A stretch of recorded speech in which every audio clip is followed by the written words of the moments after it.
Before we proceed, please note that this video is edited by AI, but all the content is manually researched by our team and it's not AI generated. Are you struggling with Nintendo error code 2124, 8007 or 2124, 8006? This error typically pops up when attempting to link your Nintendo account to your Nintendo Switch console, usually due to DNS issues or connection timeouts. But don't worry, there are several ways to tackle this issue. Firstly, try restarting both your Nintendo Switch console and the internet. Power off your console, then your internet. Wait for about 2 to 3 minutes before powering them back on. Connect your console to the internet and see if you can link your account to the console. If that doesn't work, creating a new internet connection could be the solution. Make a note of the SSID and wireless password for the network you wish to register. Launch the home menu on your console, select settings, then internet settings. From the list of available Wi-Fi networks, select the network you want to connect to. Enter the Wi-Fi password when prompted. Your Switch will now test the connection. If the test fails, the error code and message displayed will help you troubleshoot the connection error. Still no luck? It might be a DNS issue. Try manually entering an alternate DNS. Head to the home menu, select settings, then internet settings.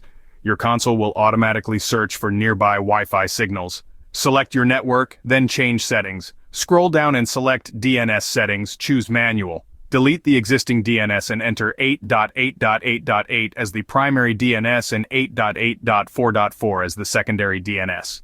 Another possible culprit could be your router's Wi-Fi signal strength. Ensure that your console and router are not too far apart.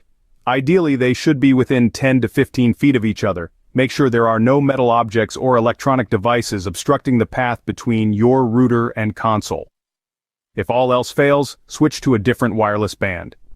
If your router supports both 2.4 GHz and 5 GHz frequency bands, try switching to the other band. If you're not tech-savvy and need help with this step, reach out to your ISP. And finally, if none of these fixes work, it's time to contact Nintendo support. Report the error and let them know all the troubleshooting steps you've already tried. So, to recap, you can resolve the Nintendo error code 2124, 8007 or 2124, 8006 by restarting your console and internet, creating a new internet connection, manually entering an alternate DNS, checking your router's Wi-Fi signal strength, switching to a different wireless band, or contacting Nintendo support. If you like this information, don't forget to subscribe. It will be a great support. And for more tech updates, visit queries.com.